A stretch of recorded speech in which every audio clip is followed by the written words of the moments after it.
Huwag kang magpapasalin ng dugo hanggat hindi emergency. Ibig sabihin, hindi tama na nagpapasalin ng dugo ang tao. Dahil yung katawan mo na yan mismo, yan yung gagawa mismo ng dugo. Kailangan mo lang yung sapat na ingredients. May iba po tayong videos niyan kung paano gumagawa ng dugo yung katawan natin.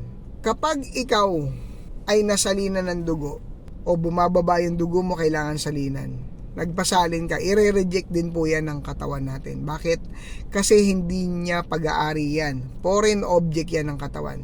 Kaya bakit bumababa ang dugo mo? Ibig sabihin, hindi mo na ibibigay yung ingredients paano gumagawa ng dugo yung katawan o yung kidneys mo may problema. Kailangan po itama natin at hindi sapat na sasalinan ka lang ng dugo. Para lang pong band-aid solution yan. Hindi mo naman ginagamot yung tama, binibigyan mo lang ng remedies. Dapat po nakapokus tayo sa permanent solution at hindi sa remedies lang. At hindi tama na nagpapasalin tayo ng dugo.